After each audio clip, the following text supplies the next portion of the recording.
Assalamualaikum warahmatullahi wabarakatuh. Shalom, Om Swastiastu, Namo Buddhaya, dan salam kebajikan. Kami di sini dari kelompok Saroha, saya Ruth Marianinggolan dan rekan saya Tiffany Wera Saragi akan mempresentasikan sebuah materi yang berjudulkan minyak bumi. Daftar isi daripada presentasi kami pada kali ini, yang pertama itu ada definisi, yang kedua itu ada asal, tahapan, dan komposisi dari minyak bumi, yang ketiga itu ada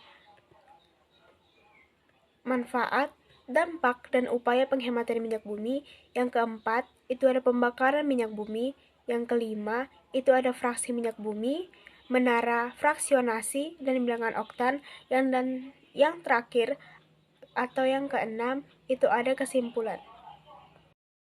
Kita masuk kepada definisi minyak bumi.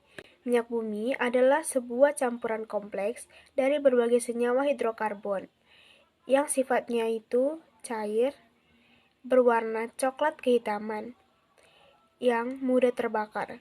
Minyak bumi terbentuk secara alami di bawah permukaan bumi dan menjadi sumber energi utama yang sangat penting dalam kehidupan manusia. Selain itu, minyak bumi juga digunakan sebagai bahan baku untuk membuat berbagai produk seperti plastik, cat, kosmetik, dan obat-obatan. Kita masuk pada asal dan tahapan pembentukan minyak bumi. Minyak bumi yang berbentuk cair memiliki warna yang sangat gelap. Minyak bumi biasanya ditemukan di bagian bawah tanah hingga lapisan bawah laut. Sebelum kita mengetahui manfaat dari minyak bumi, kita harus tahu dulu bagaimana sih proses terbentuknya minyak bumi. Proses pembentukan minyak bumi dimulai dari hewan atau tanaman yang terkubur di lapisan kerak bumi selama jutaan bahkan ratusan juta tahun yang lalu, yang kemudian tanaman ataupun hewan tersebut akan masuk ke dalam lapisan kerak bumi melalui pergerakan lapisan lempeng bumi, yang kemudian sisa hewan dan tanaman yang telah menjadi fosil akan bereaksi dengan panas bumi dan gas alam yang terbentuk secara alami. Inilah yang mengubah fosilnya menjadi cairan hitam yang kini kita sebut sebagai minyak bumi. Tahapan eksplorasi dan pengeboran.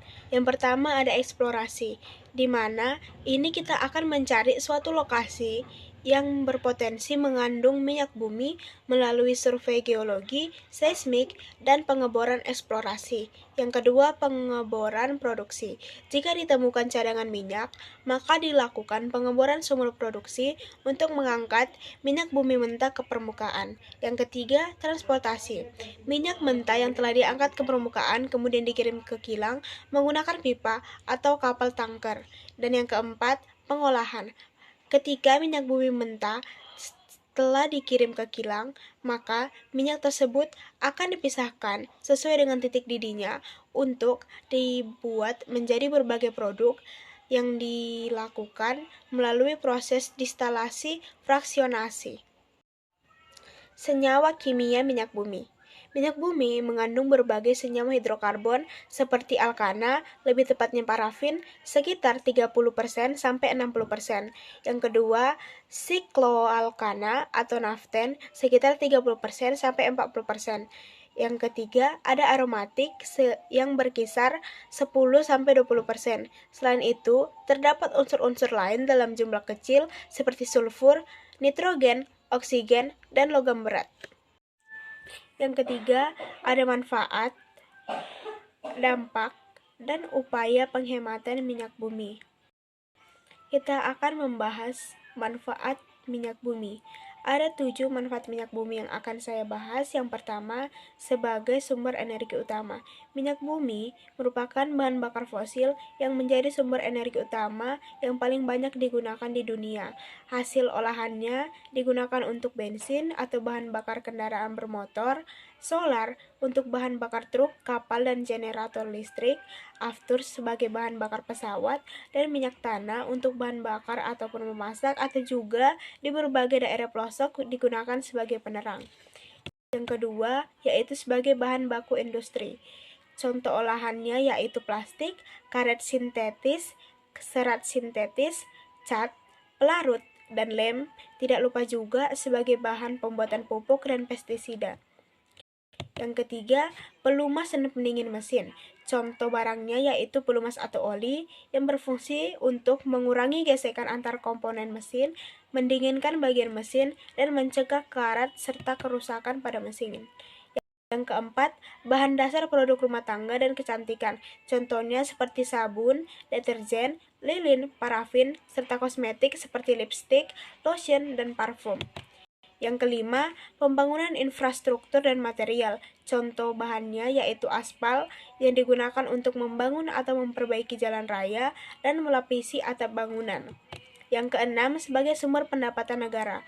Bagi negara penghasil minyak bumi seperti Indonesia, minyak bumi bisa dijadikan sebagai komoditas ekspor penting yang memberikan devisa kepada negara, lapangan pekerjaan kepada warga negara, dan dukungan bagi pertumbuhan ekonomi nasional negara. Yang ketujuh atau yang terakhir, bahan baku kimia dan farmasi. Contohnya yaitu pembuatan obat-obatan tertentu, pelarut industri kimia, produksi bahan kimia dasar seperti etilen dan propilen. Kita masuk pada dampak penggunaan minyak bumi. Dampak penggunaan minyak bumi ada dua, yaitu dampak positif dan dampak negatif. Dampak positifnya yaitu sumber energi utama untuk transportasi, industri, dan rumah tangga. Yang kedua, mendorong kemajuan teknologi dan pembangunan infrastruktur. Yang ketiga, menjadi bahan baku berbagai produk seperti plastik, pupuk, kosmetik, dan lain-lain. Yang keempat, memberikan lapangan kerja dan pendapatan bagi negara penghasil minyak bumi seperti Indonesia. Dampak negatifnya yaitu menyebabkan pencemaran udara, pencemaran tanah, dan pencemaran air laut. Yang kedua, memicu pemanasan global karena emisi gas karbon dioksida. Yang ketiga, merusak lingkungan akibat pengeboran dan tumpahan minyak.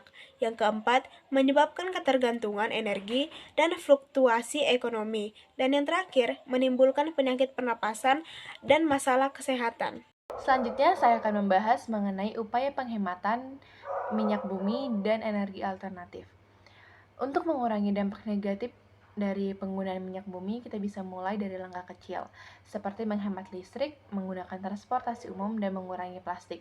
Selain itu juga ada energi alternatif yang bisa kita gunakan, seperti energi surya, energi angin, energi air, dan bioenergi. Selanjutnya, yang keempat, pembakaran minyak bumi.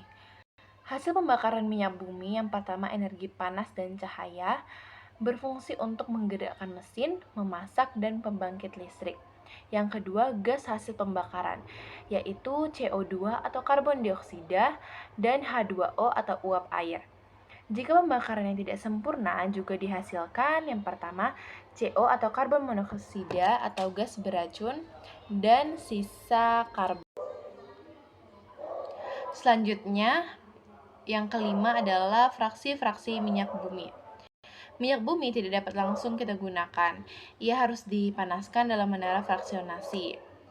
Bagian yang paling bawah memiliki suhu yang paling tinggi dan bagian paling atas memiliki suhu yang paling rendah. Komponen yang paling berat seperti aspal mengendap di paling bawah, sedangkan komponen yang paling ringan seperti bensin akan mengendap di paling atas. Berikut adalah tabel fraksi-fraksi minyak bumi yang dari paling rendah hingga yang paling tinggi suhunya.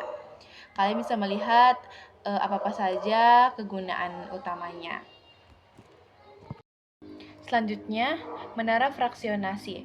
Mekanisme menara fraksionasi adalah minyak mentah dipanaskan sekitar 400 derajat Celcius hingga jadi uap. Uap akan masuk ke menara fraksionasi dan suhu bagian bawahnya lebih panas dibandingkan suhu bagian atas yang lebih dingin. Komponen yang lebih berat seperti aspal akan mengendap di bawah, sementara komponen yang lebih ringan seperti bensin dan gas akan mengendap ke atas. Semakin tinggi letak fraksi, semakin ringan zatnya. Selanjutnya, saya akan menjelaskan tentang bilangan oktan. Bilangan oktan adalah angka yang menunjukkan kemampuan bahan bakar bensin untuk menahan terjadinya knocking atau letupan dini pada mesin kendaraan. Semakin tinggi bilangan oktan, maka semakin baik kualitas bensin tersebut. Kenapa? Karena pembakaran lebih sempurna dan lebih stabil.